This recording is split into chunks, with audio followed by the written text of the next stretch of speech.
ça va être se connecter sur Pearltree. Donc, si on fait une recherche, on va cliquer sur tout à fait.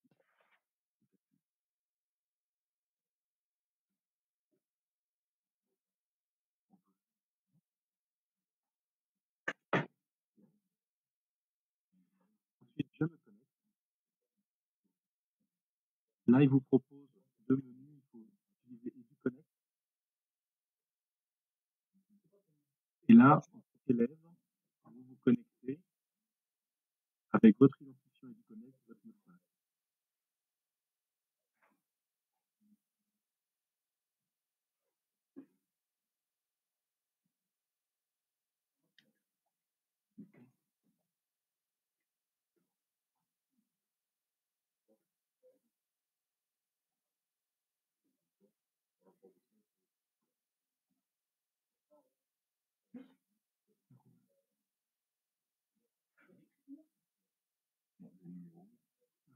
Avec Shift.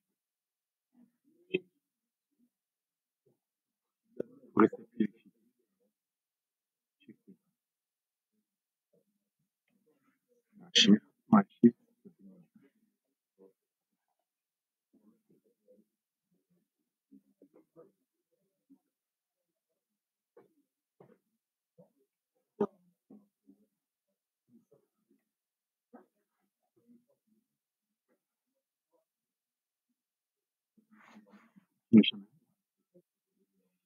Et là, du coup, une fois qu'on a tout mené, on a fait un note, etc. On se connecte à Pearltree.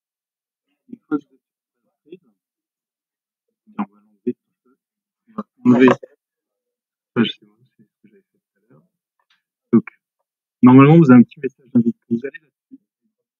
Vous avez Aubernon C2. Vous cliquez dessus. Et vous y allez. Et normalement, quand vous allez sur Aubernon C2, pardon, vous avez toute l'arborescence. Et quand je vais sur un document, je peux retourner. Ça, c'est ma maison à moi, en tant que prof. D'accord. Et vous avez tous les documents qui vous intéressent de l'année, y compris donc les cours. Je montre comment ça se décompose. Là, c'est le vrac. En général, c'est ce que je mets à la fin pour préparer l'examen. Là, c'est la topo, l'inscription à fixe pour l'année prochaine, les documents concernant Revit, le cours et l'orga, les cours d'orga qu'on voit pendant l'année, avec notamment le fichier préparation, le gros PDF de tous les cours, et un fichier carnet d'armature où on a toutes les armatures, plein d'exemples d'armatures et dispositions constructives, de DTI, etc. Ici, vous avez des exemples. Ça, c'est pratique pour le projet. Vous avez des exemples d'entreprise, des exemples de plans d'exécution. Par exemple, vous avez un petit document sur le plan de coffrage, comment lire un plan de coffrage. Toujours pareil, carnet d'armature. Des exemples de fondations superficielles, des exemples plus profondes, etc. Des exemples de plans de coffrage, de plans d'armature, de rampe, de préfa, de pavillon préfabricaire, de plans de réseau. Voilà.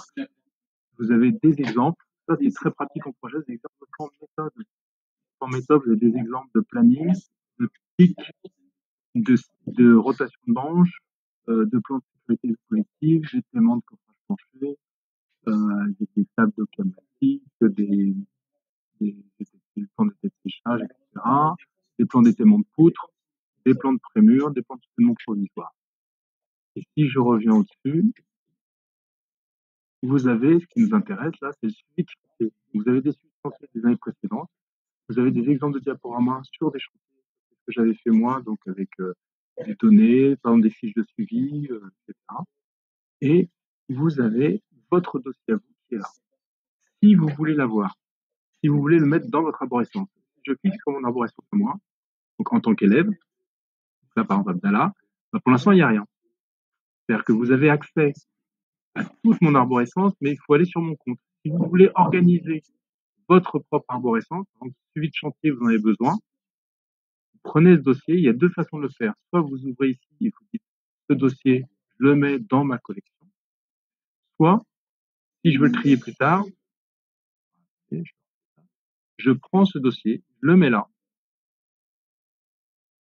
et après je vais chez moi, et par exemple je crée un dossier qui s'appellera par exemple organisation de chantier, conduite de travaux, voilà. Et ensuite vous prenez le dossier que vous avez, vous le mettez ici. Je pourrais faire, par exemple, un dossier qui s'appellerait collection U42.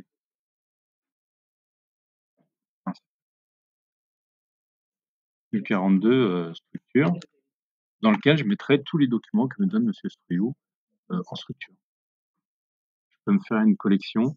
Je vous conseille de bien prendre le temps de bien ranger vos affaires. Par exemple, méthode.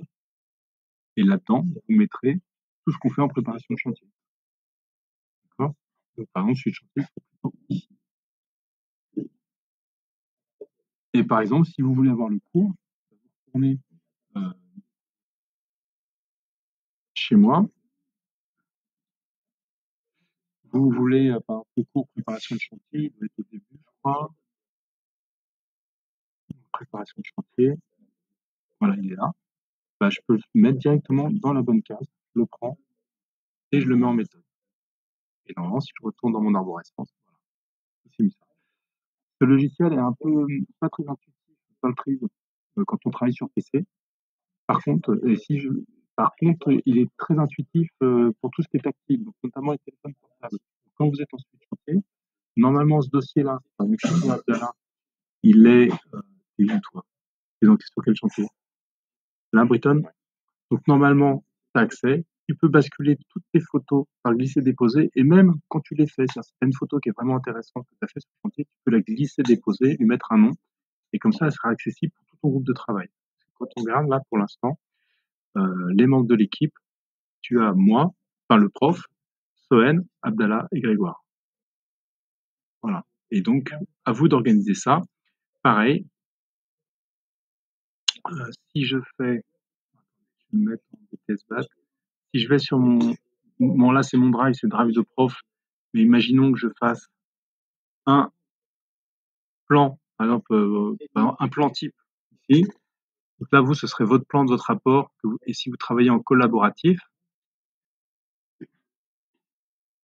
mince, ça, ça. Et vous voulez mettre votre plan type ici, bien, ce que je fais, je vais réduire la fenêtre, ça je le retrouverai plus facilement. Ici, j'ai mon plan type qui est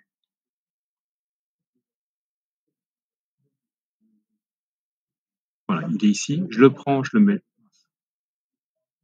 je l'ouvre, et ensuite je prends cette adresse-là et je la mets ici.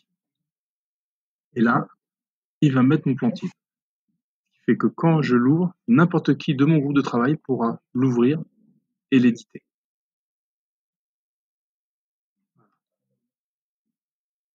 Donc ça, c'est le principe. L'avantage de Perltree, c'est qu'on peut travailler en collaboratif à condition d'avoir un drive à côté.